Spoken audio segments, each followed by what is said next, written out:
I'm Nora Caldwell, 33, and my mother sets a crystal glass of grape juice in front of me like it's a peace offering. The purple catches the chandelier and throws little stars across the table.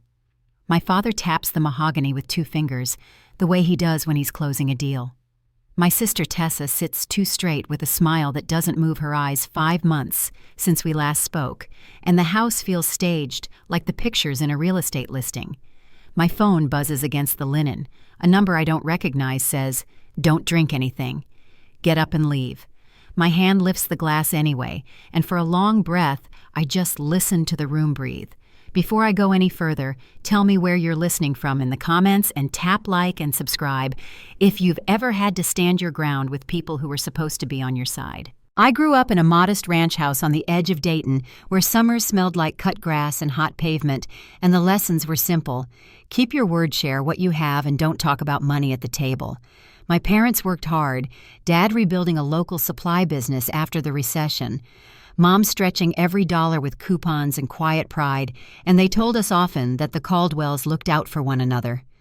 I took that to heart, picking up a part-time job at 16, learning to repair old laptops, and finding my way through school with scholarships and graveyard shifts at the campus help desk. By the time I turned 23, I could rebuild a firewall with one hand and hold a flashlight for a neighbor with the other, and I believed that was the point: strength and service in the same breath. Tessa was sunshine and spark plugs clever quick, and always certain the next big idea would pay off. So when her paths twisted, the family reflex was to smooth the road for her, and I was good at smoothing.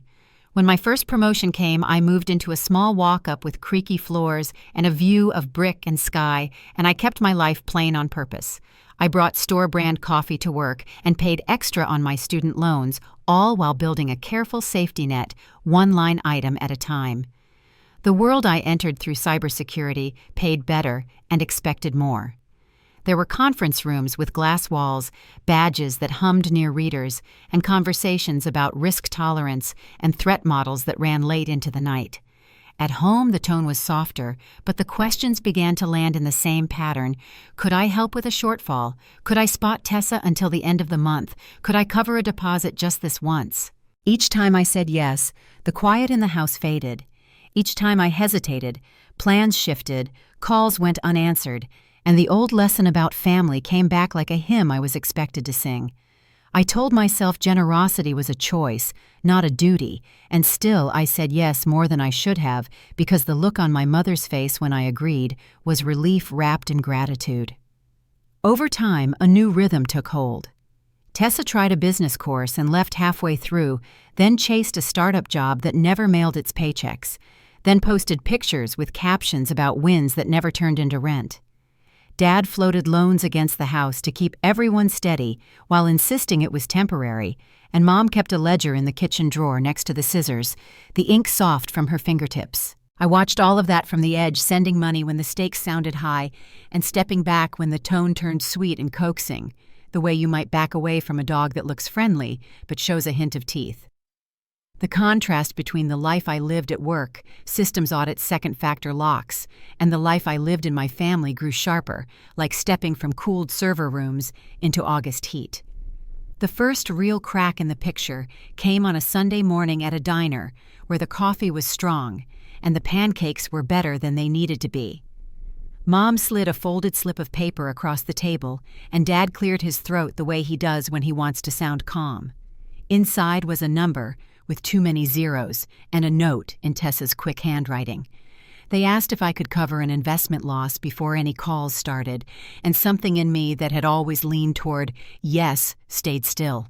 I told them I couldn't not this time, and the silence that followed had a weight to it like a storm building somewhere you can't see. We paid the check without dessert, and for the next 5 months the house fell quiet around my birthday, around the holidays, around news I might have shared, as if I had stepped outside and the door clicked shut behind me. Even after the quiet, I wanted to believe there was a way back, which is how I came to sit at their table again with a glass I didn't ask for, and a text telling me to stand up and leave. The room looked the same: family photos down the hall, the old leather couch catching the lamplight, the fern in the corner that Mom fussed over every spring, but the air felt thinner, and I could hear my pulse in it. Dad asked about my week. Mom praised the color of the grapes, like that proved something, and Tessa's eyes kept sliding to my hand on the stem of the glass. I thought about the lessons I teach on Wednesdays. Slow down, observe, decide. Then I set the glass back on the table and reached for my phone as if it were any ordinary interruption. I told them I needed a minute to take a call, and nobody argued. Not really. Dad objected out of habit. Mom tilted her head with soft concern, and Tessa glanced at the screen, like she already knew more than I did. On the stairs, the carpet gave under my feet the way it did when I was a kid, sneaking a book past bedtime, and in the mirror at the landing, I saw a face that looked like mine, set a little firmer. I didn't recognize the number, but I recognized the urgency, and when I answered, the voice on the line used my name and told me the truth I had been trying not to imagine. I listened without looking back toward the dining room, and when the call cut out, I rinsed my palms under cold water until the faucet steamed and the shaking stopped. I walked down slow the way you walk when you're deciding whether to turn around, and I felt every set of eyes pick up my footsteps. Mom asked if everything was all right. Dad nudged the glass closer, and Tessa smoothed her napkin like she was pressing creases out of a dress. I said thank you for the juice and lifted it just enough to taste the sweet at the rim, while the rest of the room waited. And for a beat, the only sound was the clock in the hallway counting its patient seconds. Then I set the glass down and smiled as if I had made up my mind about something simple, and the evening went on like a script we had all agreed to read. By the time I reached the couch, my legs felt steady again, and I could hear both the house and my own breathing, like two layers of the same song. I let my eyes close the way a person does after a long week, and I listened to the room change shape around me. In the rustle of plates and the hush of voices from the kitchen, I understood exactly what the text had meant and exactly what would come next if I didn't move carefully. I kept my breathing even, and the living room lamp hummed, and the quiet we'd practiced for months gathered itself into something sharp. When the footsteps returned and the shadows leaned over me, I was ready to hear what they said when they thought I wasn't listening. The sound of the faucet still echoed in my ears when I left the bathroom and paused halfway down the stairs. From the landing, I could see the glow of the dining room chandelier pooling across the table, glinting off the untouched glasses. My mother was refolding her napkin into perfect squares, my father watching her with that same tight patience he used when balancing a checkbook. Tessa toyed with her fork, her voice light as she asked if dessert was ready. Nothing about the scene looked suspicious to a stranger, yet the moment I stepped back into the room, the air changed, like everyone took the same breath and tried to hold it. Mom looked up first. "Everything all right, sweetheart?" she asked, smiling with concern that didn't quite reach her eyes. I nodded and took my seat, pretending not to notice Tessa's quick glance toward Dad. "Work call," I said lightly. "Something about a firewall breach." It wasn't a lie. My entire career revolved around threats no one else could see until it was too late. Dad chuckled and lifted his glass. "Always on the clock, huh? You should relax, Nora. Enjoy being home for once." He gestured toward my drink. "That grape juice is your mother's best batch." I lifted the glass halfway, letting the scent of it drift close, sweet with something sharper hiding underneath. I smiled. To family, I said, my voice steady, and touched the rim to my lips. The liquid grazed my tongue enough to taste the sugar, the hint of bitterness, and then I lowered it. When they turned away to pass dishes, I tilted the glass slightly, letting most of it spill into the soil of the fern beside my chair. The dark leaves hid the stain perfectly. Within seconds, a lightness stirred in my head, not enough to alarm, but enough to know Evan's warning was real. My mother noticed first. "You look tired, honey," she said softly, brushing invisible dust from the tablecloth. "Why don't you stretch out in the living room? I'll bring dessert in there." Tessa's voice joined hers quickly. "Yeah, the couch is more comfortable anyway." I nodded, playing along, and let them guide me toward the couch. The same leather one where Dad once read bedtime stories while Tessa and I fought over the blanket. It creaked under me as I sat, then reclined, letting my body sink into it. "Maybe just a minute," I murmured. My hands rested loosely at my sides. I slowed my breathing, matching the rhythm of someone slipping toward sleep.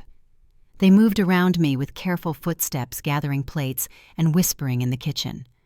I kept my breathing steady. Every so often, I shifted my head slightly, just enough to seem natural. 10 minutes passed before the voices grew closer again. "Is she out?" Dad whispered. "She's gone," Tessa said quietly, close enough that I caught the faint scent of her perfume, the same one I'd given her last Christmas. Mom's tone sharpened. "You said it would work this time." This time Dad asked, his voice cutting through the whisper. I tried before Tessa muttered. "When she visited last month, but she never left her laptop unattended." A long pause followed, thick enough to feel. Then Dad exhaled. "The debt collectors called again. If we don't find the money soon, they'll start freezing accounts. We could lose the house. We wouldn't be here if you hadn't refinanced it twice." Mom snapped in a hiss, then softened her tone again. "Just get what we need from her phone." My heartbeat thrummed in my chest, but my training kept my body still. I felt my right hand lifted gently, my thumb pressed against the cool surface of my phone. The vibration that followed told me it had unlocked, but not what they were hoping for. My most sensitive accounts, investments, crypto savings were buried behind layers of protection they'd never see. Tessa made a frustrated sound. "It's not giving me access. She's got some kind of secondary lock." "Try her passwords," Dad said. "Birthdays, trips, whatever she uses." "Already did," Tessa muttered. "She changes them constantly." Mom's voice turned measured again. "Once the funds are transferred, she'll think she was hacked. She won't trace it to us." The words landed like cold stones. They weren't acting out of panic, they had planned this. Every detail from this dinner to the drug was calculated. I wanted to open my eyes and make them see me, but instead, I flexed one finger slightly, triggering a quiet sequence on my phone. My emergency recorder came alive without a single light capturing every word. "The guy said it would keep her under for hours," Tessa said. "Same stuff they use on anxious pets." "Cats," Mom corrected sharply. "He said cats." I swallowed hard, the sound masked by Dad's sigh. They had drugged me with animal tranquilizers. I kept my breathing steady, though my head felt heavier by the second. "Try again," Dad murmured. "Maybe a different finger." My hand was lifted once more, my fingers pressed and repositioned. Each failed attempt triggered another log on the device, another entry in the secure cloud where Caleb would later find them. Dad's voice grew tense. "We'll take it to my shop if we have to. I can bypass her security from there." Mom touched his arm. "Be careful. If you damage the phone, it's over." Through half-closed eyes, I watched their silhouettes shift against the lamplight, 3 figures circling like shadows I'd known all my life. For 33 years, they'd had my trust. Now they handled me like evidence. The small pulse in my phone signaled a new alert, 3 short vibrations, then 1 long. My distress protocol had sent my location and live audio to Caleb. All I had to do was wait. Mom leaned close enough that I felt her breath on my cheek.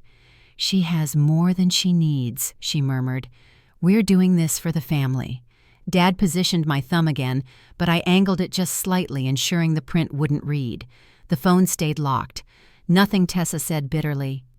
"We should just wake her and talk her into it." "No," Mom snapped. "If she suspects anything, we lose everything." "Then what?" Tessa demanded. "You want to keep trying all night until it works," Dad said flatly. Silence filled the room again, broken only by the hum of the refrigerator in the next room and the soft click of my phone as they tried another failed method. Somewhere in the distance, faint but growing, came the sound of sirens. I heard it before they did, a rising thread of sound that carried through the open window. "Maybe we should stop," Mom whispered. "What if something goes wrong?" "It's too late to stop," Dad answered. "We're in this now." The sirens grew louder, the vibration of engines faint through the floorboards. I let my body shift, a subtle movement to suggest I was stirring. Dad froze mid-step. "She's waking up. Relax," Mom said quickly. "She'll be groggy. We can handle it." Footsteps crossed toward the front hallway, then the sharp chime of the doorbell cut through the house. No one moved. The second chime came faster. "Who could that be?" Mom whispered. Dad's voice trembled with effort. "Just put the phone back in her hand. Make it look normal." Tessa obeyed, tucking the phone beside me on the couch cushion. My fingers brushed the edge of it as the bell rang again, followed by a firm knock. From the entryway came a man's voice. "Police department. We received a distress call from this address." The air shifted. I heard Dad's shoes scrape against the tile as he moved toward the front door. "There's been a mistake," he said, his tone falsely calm. "Our daughter just fell asleep after dinner." Boots crossed the threshold. Another voice, steady and professional, replied, "We need to check on her, sir." The sound of multiple footsteps entered the room. Someone knelt beside me and touched my wrist. "Miss, can you hear me?" I let my eyelids flutter open, blinking into the bright wash of a flashlight. A woman in uniform leaned over me, her face composed, eyes alert. "What's happening?" I murmured just above a whisper. "You're safe now," she said gently. "We got your signal." Behind her, my parents stood rigid. Tessa's arms crossed tight across her chest. My mother's face was pale beneath her makeup. The smell of the grape juice still lingered in the air, sweet and sharp. An officer lifted the glass from the table. "Mind if we take this for testing?" he asked. Dad forced a smile. "It's homemade juice. Nothing unusual about it." The officer glanced at me, then at the half-empty glass before nodding to his partner. "Bag it." As evidence tags rustled and latex gloves moved through the room, I sat up slowly. My head still felt heavy, but the dizziness had started to fade. The sound of my own heartbeat steadied. The house that had once felt like home now looked different, same walls, same furniture, but stripped of illusion. My family stood there in silence while the officers began their work, and I could tell from the stiffness in their shoulders that they already knew. I wasn't the one who needed saving anymore. They were the ones who had just lost control of the story. The female officer helped me to my feet and guided me toward the doorway. As we passed the fern in the corner, the faint purple stain still glistened under the leaves. She followed my gaze. "Is that where you poured it?" I nodded. "Most of it." She gave a quiet nod. No judgment, just understanding. "You did the right thing." Outside, the air was cooler than I remembered, and the flashing lights painted the neighborhood in blue and red.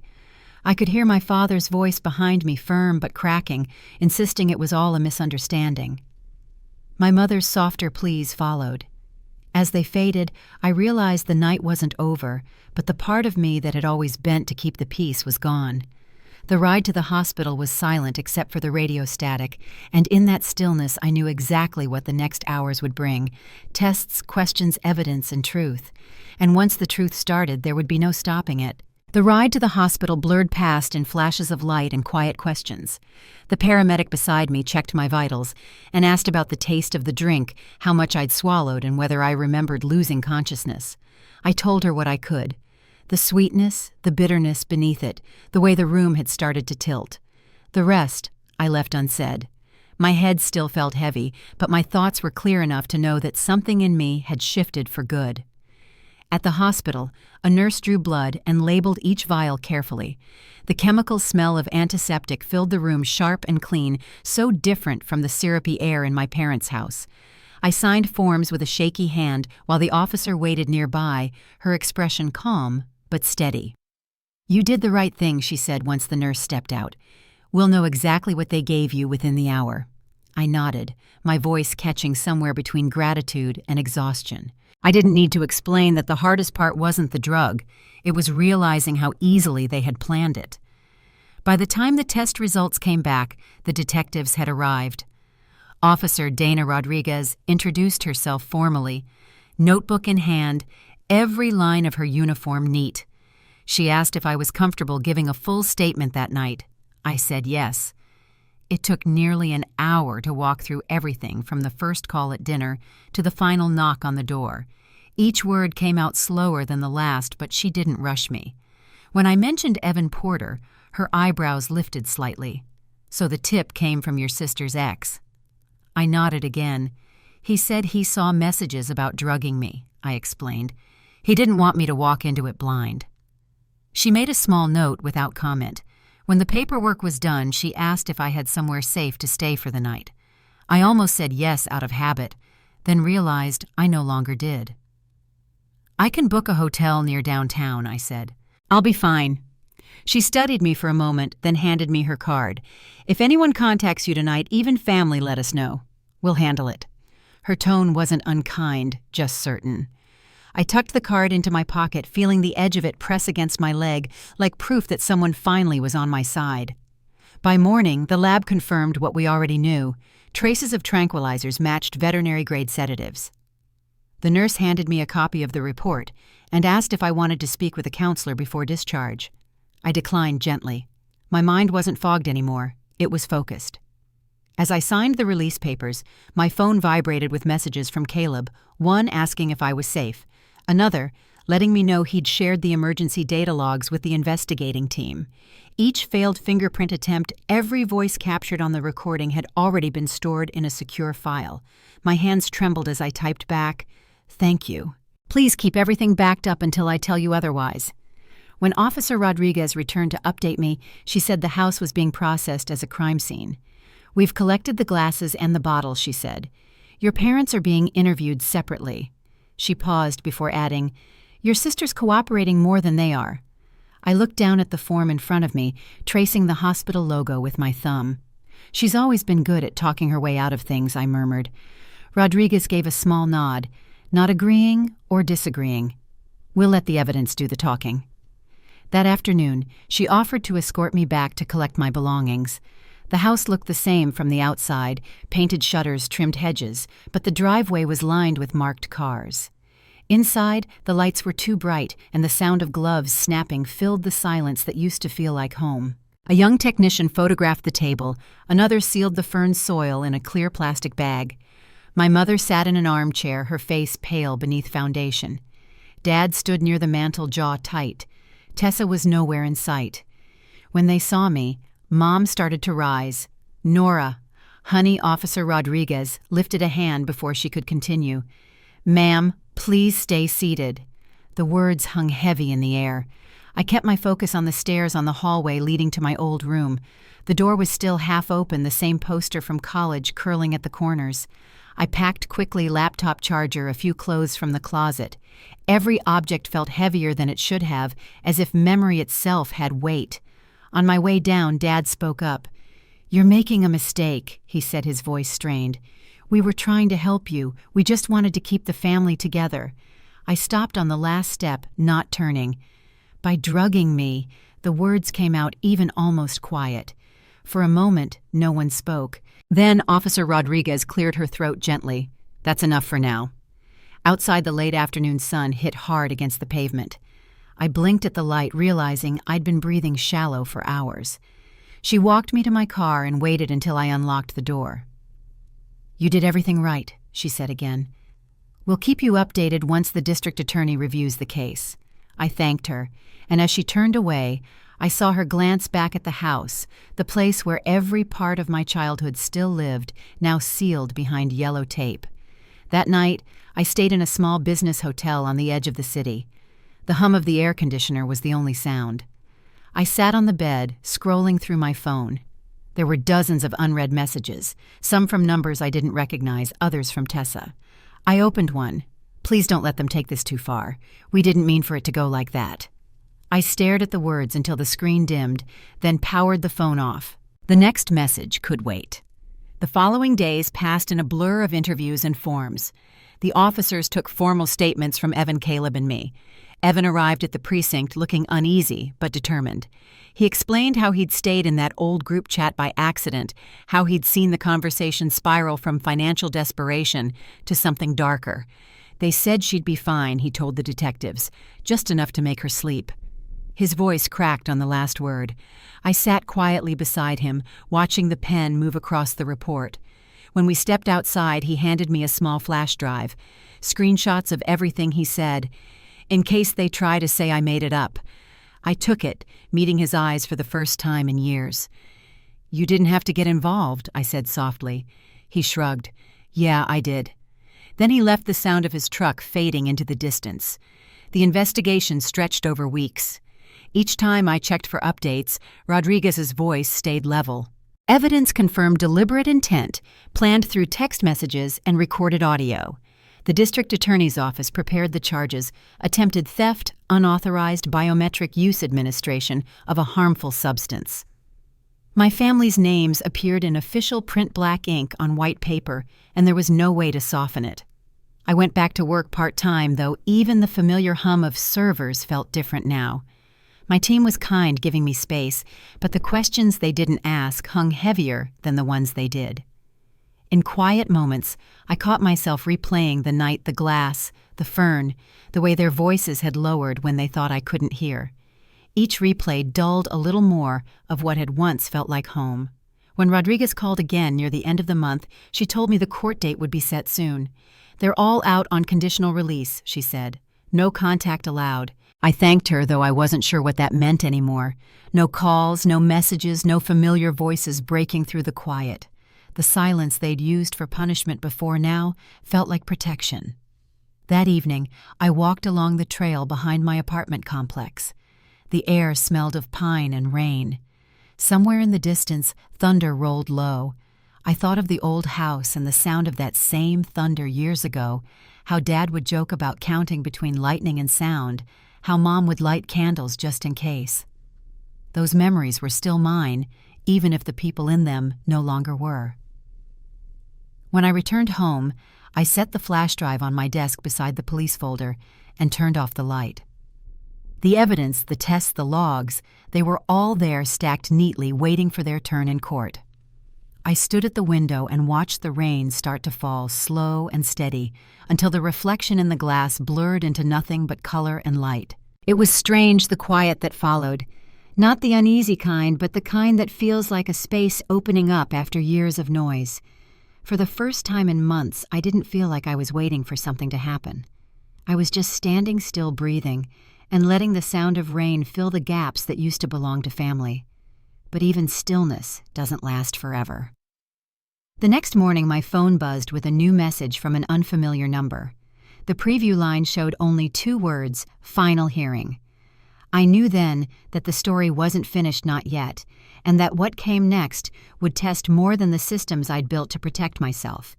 It would test whether I could ever forgive them at all. The message about the final hearing arrived early on a Tuesday morning. The courthouse downtown sat between 2 tall glass towers, its limestone steps worn smooth by years of shoes and weather. Inside, the air was cool and still humming with quiet conversation and the click of polished shoes on marble. I found my name on the docket outside the courtroom and waited while a clerk handed me a folder. The heading read, "Commonwealth v. Caldwell." Seeing it printed that way, official and absolute, took the breath right out of me. Assistant District Attorney Rachel Lynn met me in the hallway. She had calm eyes and the kind of steady voice that didn't waver even when she spoke about difficult things. We sat at a long bench beneath a row of windows while she explained what to expect. "They'll each have a chance to make a statement," she said, flipping through her notes. "Your parents have legal representation. Your sisters opted to appear without one, though we'll have standby counsel if needed." She paused, studying my face. "You don't have to speak today if you're not ready." I shook my head. "I'm ready," I told her. "I've been ready since that night." When the doors opened, the courtroom filled with a low shuffle of movement. I took a seat near the front beside Rachel, my hands clasped tight in my lap. The sound of the judge's gavel settled the room. Across the aisle sat my parents and Tessa, their chairs slightly too close together. Mom's cardigan looked freshly pressed. Dad's tie was straight, but his eyes darted from the judge to the table of evidence. Tessa kept her head down, a strand of hair falling across her face. Rachel began with her statement, each word deliberate and clear. She outlined the timeline, the planned deception, the audio recording, the toxicology results, and the attempted biometric access. The evidence was more than enough. It was airtight. My family's lawyer tried to soften the details, describing it as a lapse in judgment brought on by stress. When he said the word family, it hung in the air like something fragile and broken. Then it was Tessa's turn. She stood and faced the bench, her voice trembling. "We never meant to hurt her," she said. "I just wanted to fix things before they got worse." Her words stumbled as she spoke about the debts, the business loans, the late payments no one wanted to face. She looked at me briefly, eyes red-rimmed, then looked away. Mom followed her tone, rehearsed and careful. "We were desperate," she said softly. "Everything we did was out of love." Dad added a few words about pride and pressure, about wanting to keep the house. None of it changed the facts on record. When the judge turned to me, I stood slowly. The quiet of the room pressed close around me. My voice came out even though my hands trembled slightly. "Your Honor, I said I loved my family. I trusted them. But what happened wasn't a mistake. It was a decision. They chose to betray that trust for money. I took a steadying breath. They drugged me. They tried to take everything I'd built. I can forgive a lot of things, but not that." The judge gave a small nod, noting something on his pad, and the hearing moved forward. The sentencing came quicker than I expected. Probation restitution and a no-contact order for 2 years. 14 months under supervision and $6,000 in repayment for damages and medical costs. No prison time, but no more illusions either. When the gavel came down for the final time, I exhaled slowly and sat back. The sound was both an ending and a beginning. Afterward, Rachel walked with me out to the courthouse steps.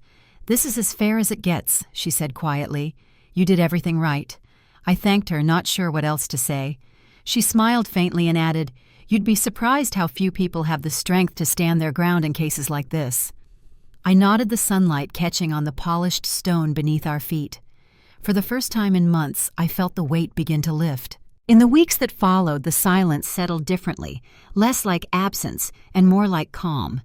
I moved to Austin for a job offer that came through during the investigation, a senior position at a cybersecurity firm that valued my experience and, ironically, my caution.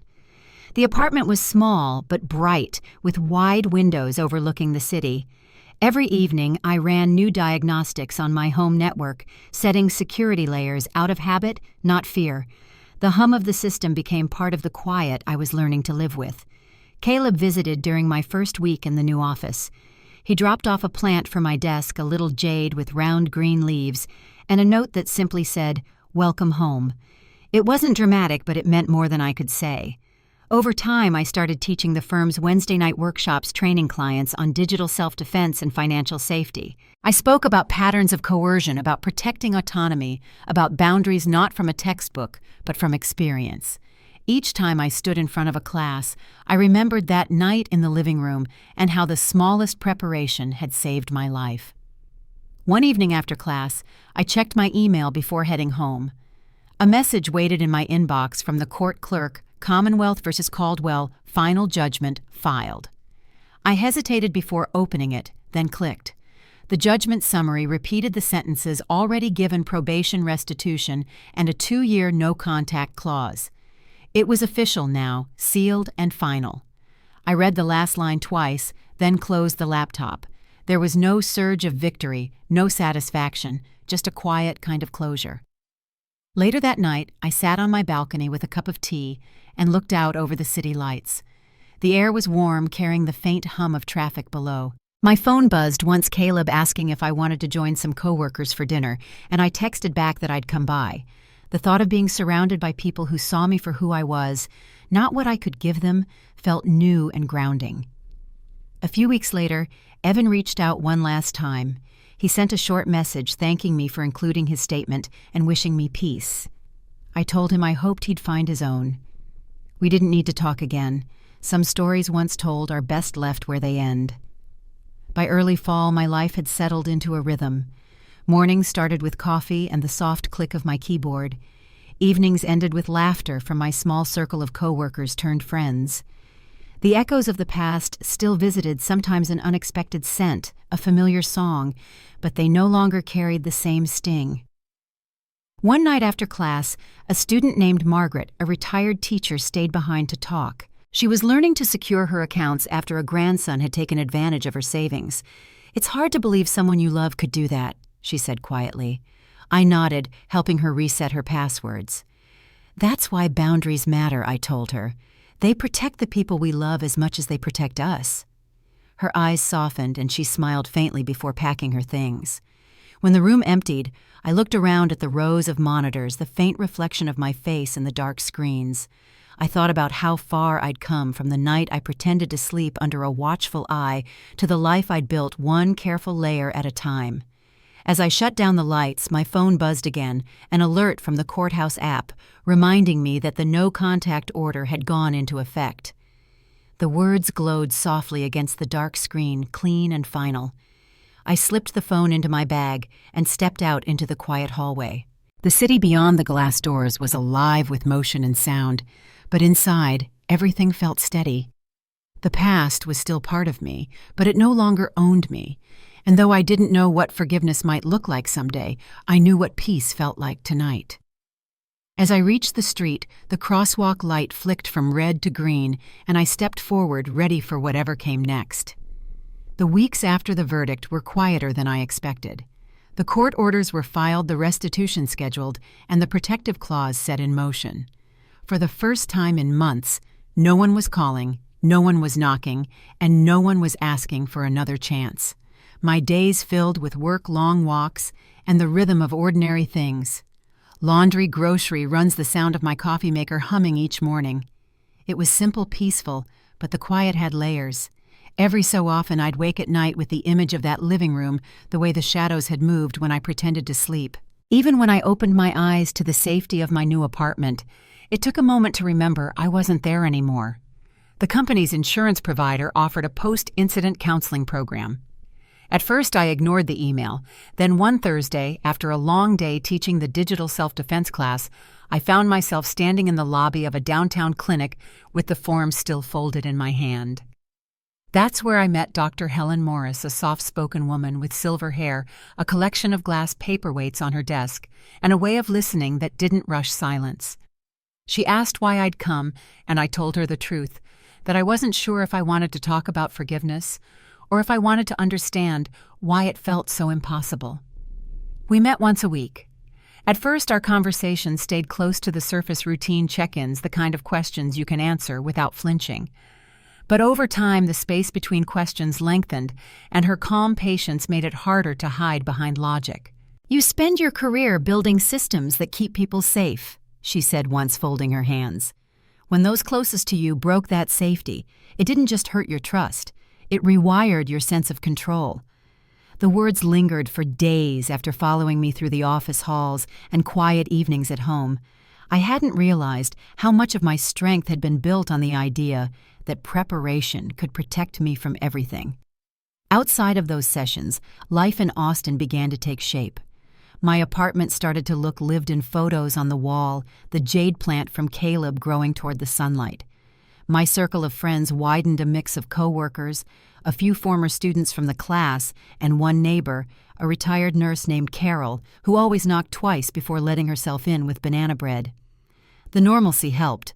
So did the work. Each Wednesday, I stood in front of a classroom full of strangers, learning how to secure their finances and devices, explaining the same principles that had saved me that night, layered protection documented patterns, and knowing when something feels off.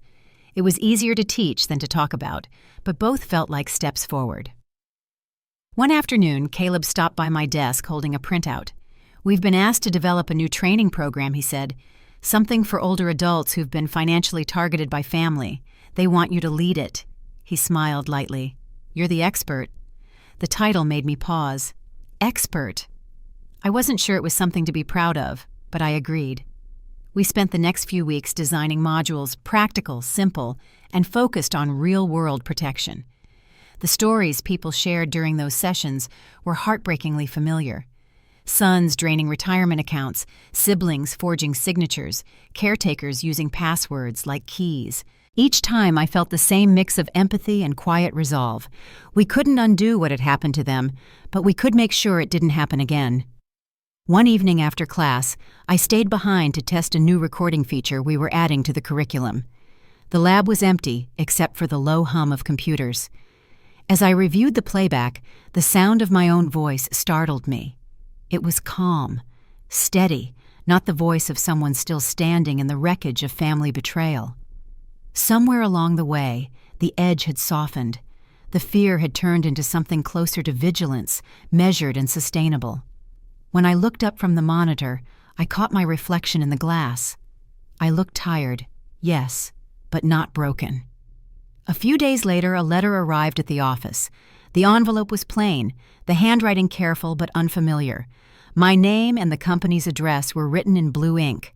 I recognized the loop of the capital N the moment I saw it. My pulse quickened. I set the envelope aside unopened for the rest of the day. That evening I brought it home and placed it on the kitchen counter, staring at it under the warm light. The no-contact order was still active. Technically, any communication was a violation. Still, curiosity lingered like static. Eventually, I slid the letter into an evidence sleeve I kept for documentation and forwarded the envelope photo to Officer Rodriguez. Her reply came a few minutes later. "Keep it sealed. We'll handle it." Relief washed through me, but it came with something else, a quiet sadness that the only safe way to hear from my family was through law enforcement. The following morning, Rodriguez called. "We've verified it came from your sister," she said. "It's mostly an apology. She says she's working part-time trying to make amends. We'll hold the original as evidence of contact, but you can have a copy if you want. I asked her to send it by email. When it arrived, I read it once slowly." Tessa's words were uneven, half regret, half explanation. She said she was attending debt counseling, living with a roommate, learning to budget. She wrote that she didn't expect forgiveness, only hoped that someday we could speak again. I closed the file and sat still for a long time. There was no anger left, just distance. That weekend, Dr. Morris asked about the letter. "Did it bring any closure?" she asked. "Not closure," I said, "just clarity." She nodded, jotting something down, then looked up. "Sometimes clarity is what we mistake for peace. The difference is, peace doesn't require explanation." Her words echoed in my mind as I drove home through the fading light. The skyline shimmered against the sunset, the city slowly turning gold before slipping into blue. I realized then that maybe peace wasn't something you found all at once. Maybe it was built quietly, one honest boundary at a time. In late spring, our firm hosted a small gathering to celebrate the launch of the new senior outreach program.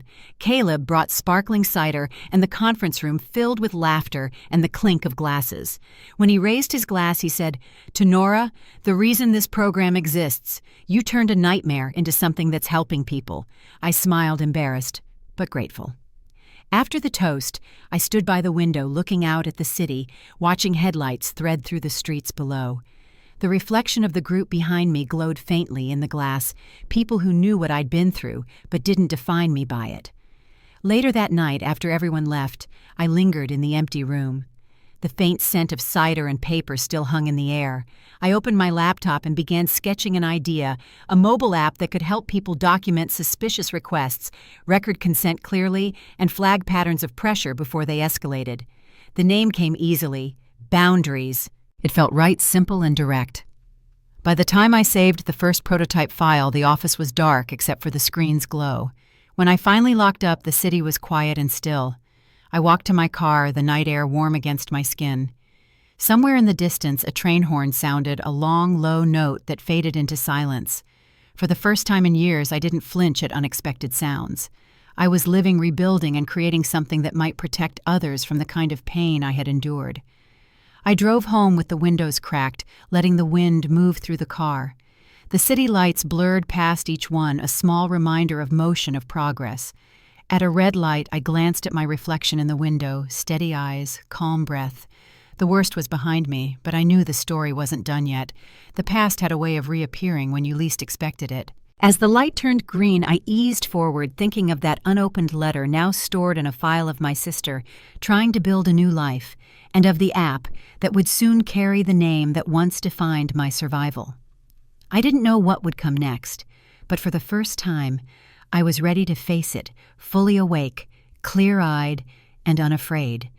The idea for Boundaries had started as a late-night sketch on my laptop, but within a few months, it became something real.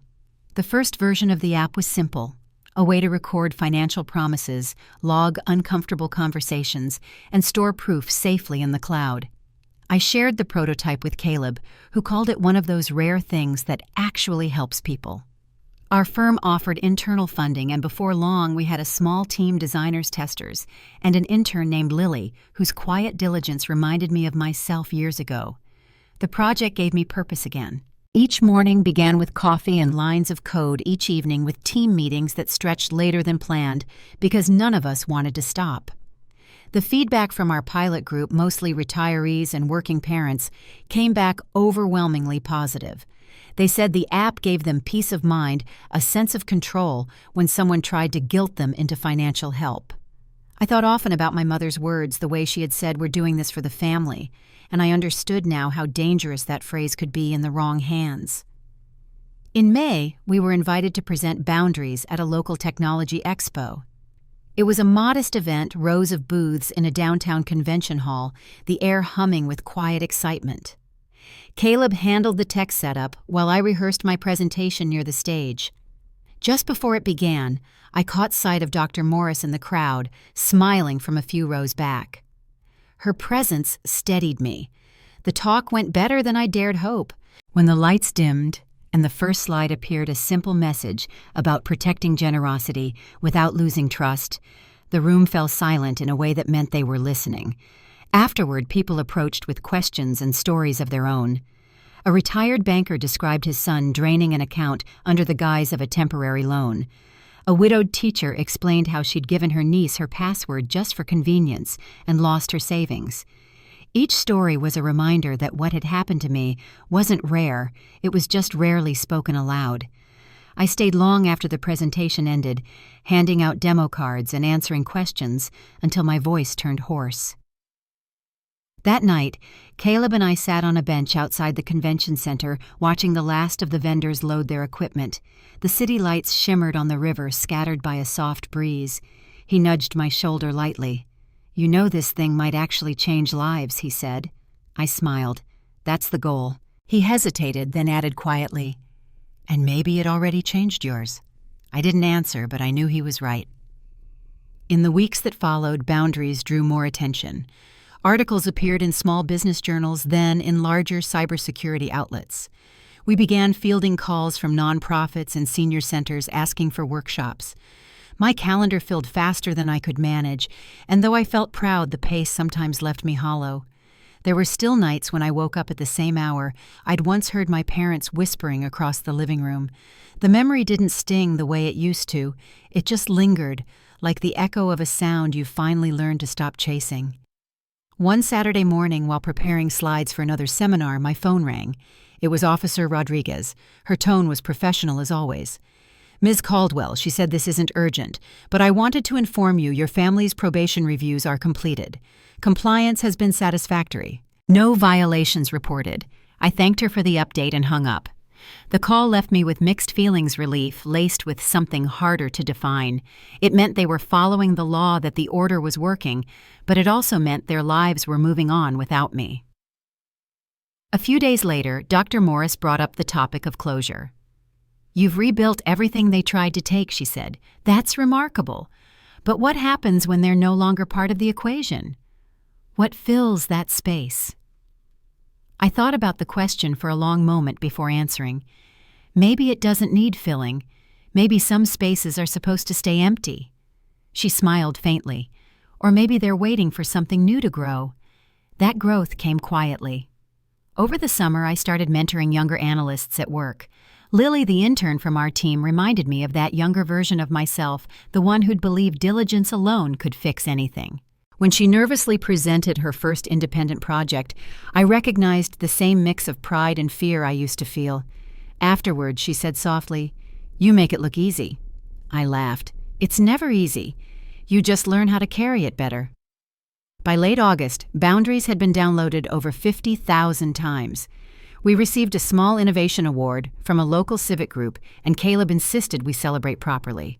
He organized a small dinner at a rooftop restaurant downtown, inviting the whole team. As the sun dipped below the skyline, glasses clinked, and for the first time in years, I felt surrounded by something that resembled family. Not bound by obligation, but by mutual respect and shared purpose. Halfway through the evening, my phone buzzed with a message from an unknown number. I almost ignored it, but the preview line stopped me cold. "I saw your app. I think you did good, Nora." There was no signature, but I didn't need one. The tone, the phrasing, it was Tessa. I set the phone face down and drew a slow breath. Caleb noticed the shift in my expression. "Everything okay?" he asked. I nodded. "Yeah, just something unexpected." I waited until I got home to read the full message. It wasn't long. She said she'd seen a news clip about the expo and recognized my voice. She said she was proud that she'd started volunteering at a community kitchen and was learning how to stand on her own. Then she wrote, "I don't expect you to reply. I just wanted you to know I'm trying." I stared at the screen for a long time before setting the phone aside. For the first time, her words didn't feel manipulative, they just felt honest. I didn't respond, not because I was angry, but because silence seemed kinder than reopening something still healing. The next morning, I forwarded the message to Officer Rodriguez, noting it as unintentional contact. Her reply came quickly, acknowledged. No action required unless communication continues. I closed the email and looked out the window at the early light spilling across the skyline. It felt like a sign, though I couldn't say, of what may be the beginning of peace that no longer needed to be guarded so tightly. Weeks later, I received an invitation to speak at a cybersecurity conference in Chicago, a larger stage, a national audience. It was an opportunity I'd once dreamed about. As I prepared the keynote slides, I found myself rewriting the opening line again and again. I wanted to say something that mattered, something that reached beyond the technology. Finally, I settled on this. Trust is a gift we offer carefully, and when it's broken, rebuilding, it isn't about going back. It's about learning how to live safely forward. When the day of the conference arrived, the auditorium filled with more people than I'd ever spoken to. The lights dimmed, the microphone clicked, and for a moment I thought of that first night, how my hands had trembled as I held a glass I knew I couldn't drink. Now standing on a stage, my hands were steady. I began to speak, and the words came naturally shaped, not by pain anymore, but by purpose. Afterward, as I stepped off the stage, applause echoing in my ears, I felt something close to release. The past wasn't gone, but it no longer dictated the rhythm of my life. That evening, as the city lights blinked to life outside my hotel window, I opened my laptop and checked the app dashboard. New registrations were climbing steadily, small dots of connection appearing from towns and cities I'd never seen. I smiled, knowing every one of them represented someone choosing protection, someone deciding their safety mattered. The next day, as I packed my suitcase, a message from Caleb appeared. "You made us proud. Dinner when you get back." I typed a simple reply. "Absolutely." Then I closed the laptop, zipped the case, and took one last look out the window. The clouds were clearing over the skyline, sunlight cutting through in soft, steady bands. I didn't know what would come next, but for once, the uncertainty didn't frighten me. It felt like possibility, the kind that arrives when you finally stop looking back. After the Chicago conference, life settled into something close to normal, the kind of calm that didn't feel borrowed or fragile anymore. Boundaries continued to grow faster than we expected. Articles about the app began circulating online, and within a few months, we were invited to partner with 2 senior advocacy organizations. My days filled with calls, product updates, and speaking invitations, and though I never forgot what had sparked the idea, I'd stopped feeling trapped by it. One evening, as I walked out of the office, Caleb caught up to me in the parking lot. "You're presenting at the Community Awards dinner next week," he reminded me. "They want to honor you for the project." I smiled, shaking my head. "You make it sound like I did it alone." He grinned. "Someone's got to represent the team. Besides, you're the only one who can make cyber safety sound like hope." His words made me laugh, but they also lingered on the drive home. For years I'd used logic as armor. Now the same skills that once kept me isolated were opening doors I'd never imagined. The awards dinner was held in a renovated ballroom downtown. Soft music played under the murmur of conversation, and the smell of roasted herbs and wine drifted from the buffet tables. I wore a navy dress I hadn't touched since before the trial, and as I stood in front of the mirror that night, I barely recognized myself, not because I looked different, but because I finally looked steady. During the ceremony, they called my name and handed me a small glass plaque engraved with the words, "Community Impact Award." I thanked them, keeping my speech brief. The applause that followed felt warm, genuine, but I knew it wasn't just for me. It was for everyone who had learned to say no, to draw a line, to reclaim their safety. When I stepped down from the stage, Dr. Morris was in the crowd clapping softly. Our eyes met, and she nodded a quiet acknowledgement that healing can sometimes look like standing in a room full of strangers and not feeling small. After the event, Caleb insisted on a celebratory dinner. We found a quiet spot at a late-night cafe, ordered sandwiches, and sat under the string lights outside. So he said, stirring his coffee, "What's next for you?" I hesitated before answering. I think I want to expand. Boundaries beyond financial safety, maybe legal education, or digital consent. He nodded thoughtful. That sounds like you, turning the worst things into tools for someone else's good. I smiled, grateful for the simplicity of his friendship. That night, as I pulled into my driveway, my phone buzzed with a notification from an unknown number. I expected it to be another press inquiry or spam message, but the preview line froze me where I sat. Nora, it's Mom. My hands tightened on the steering wheel. The 2-year no-contact order was still active for another few weeks, and this message could be considered a violation. Still, I opened it. She wrote that she'd started counseling, that she knew I might never want to see her again, but she wanted me to know she was sorry. She said she thought about me every day, that she still kept the fern from that night, the one beside the couch. Her last line read, "You were right to protect yourself. I just hope someday you'll let me apologize in person." I didn't reply. Instead, I sent a copy of the message to Officer Rodriguez with a short note. Possible violation, but I don't wish to press it. The reply came quickly. Understood. Thank you for notifying us. I sat in the quiet for a long time after that, listening to the tick of the car's cooling engine. The anger I'd once carried had thinned to something softer, but I still wasn't ready for what she was asking. Some wounds, even when closed, stay tender at the edges. The next few days passed in a blur of meetings and travel planning. One afternoon, while testing a beta feature of the app, Lily called me over to her desk. "You might want to see this," she said. On her screen was a post from a small-town newspaper in Ohio, my hometown. The headline read, "Local Family Completes Restitution Volunteers for Community Outreach." The photo beneath it showed my parents and Tessa standing behind a donation table at a food drive. They looked older, worn, but not hollow. Tessa's expression held something I hadn't seen in years, calm. Later that night, I sat on my couch with the lights low, scrolling through the article. It mentioned their community service, how they'd been helping families with budgeting workshops through a local church. No mention of me, no details about what had led them there, just quiet accountability. I didn't know whether to cry or smile, so I did neither. I simply let the moment be what it was, a sign that life was continuing, even without reconciliation. In the weeks that followed, I prepared to launch the next phase of Boundaries, a nationwide partnership that would bring the app to retirement communities across several states. The night before the official announcement, Caleb stopped by with takeout and a bottle of sparkling cider. "To surviving deadlines," he said, raising his glass. We clinked them gently, laughing over small things, letting the evening stretch comfortably. As we cleaned up, he noticed an unopened envelope on my kitchen counter. "Another letter?" he asked. I nodded. "From Tessa. This one came through the official channels, forwarded by the probation office." He hesitated. "You going to read it?"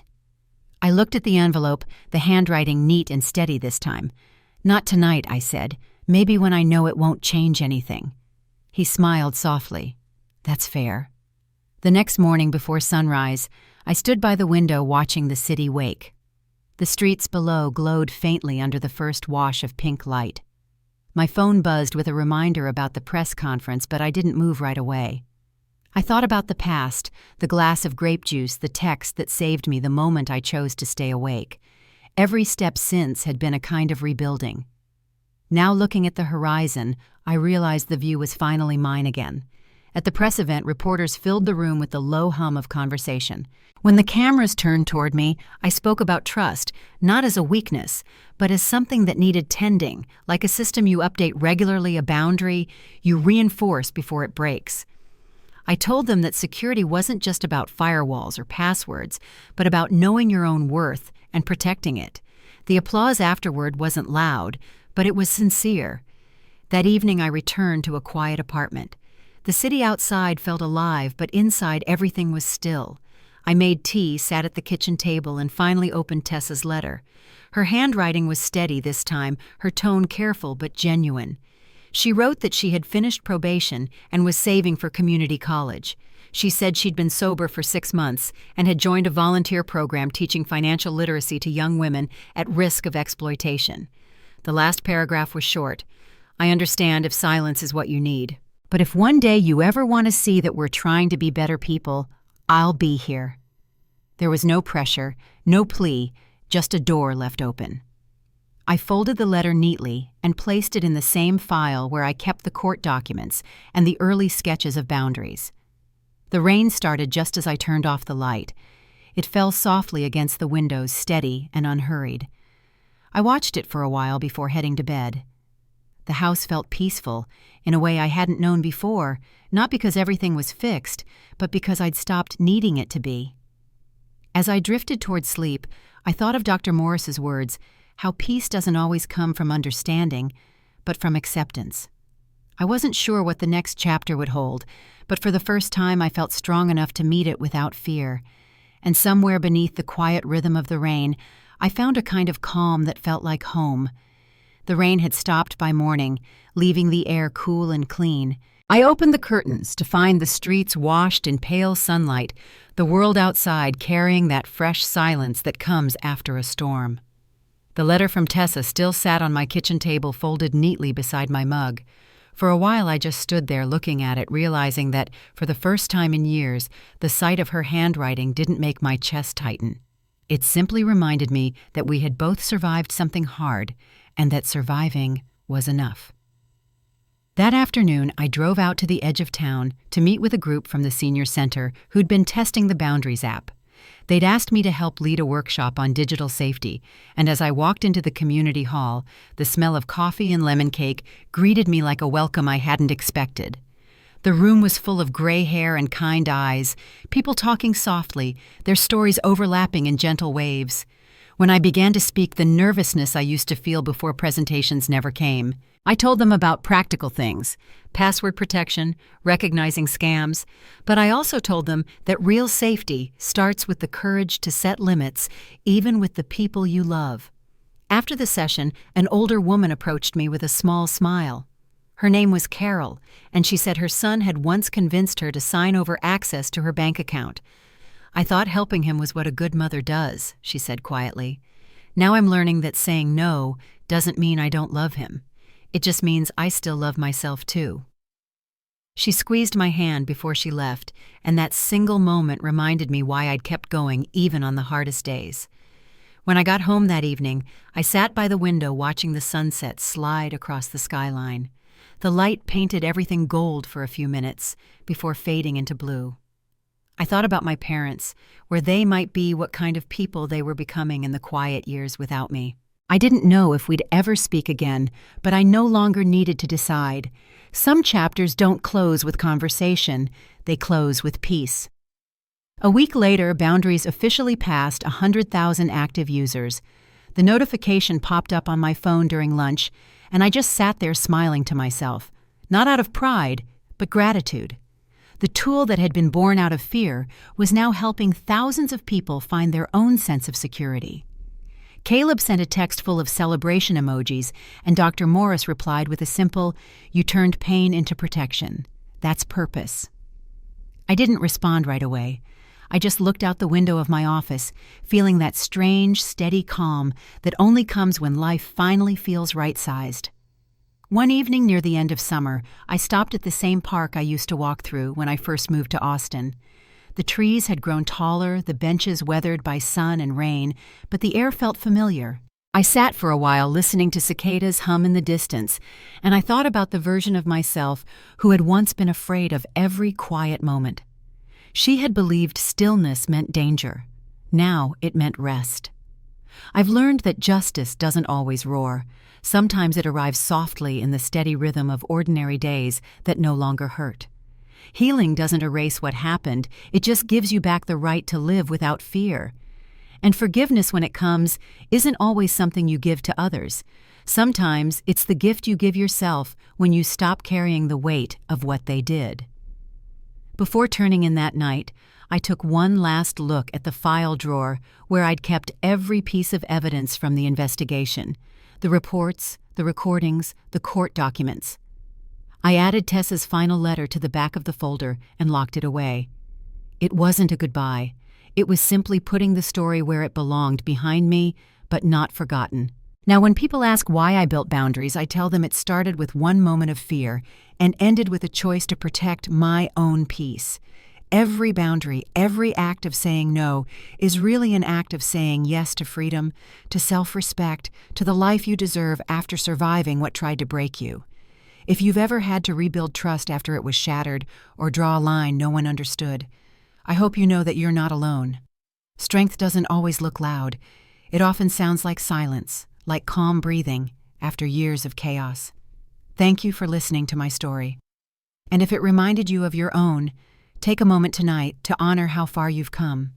Share it with someone who might need to hear it, and never forget your peace is worth protecting.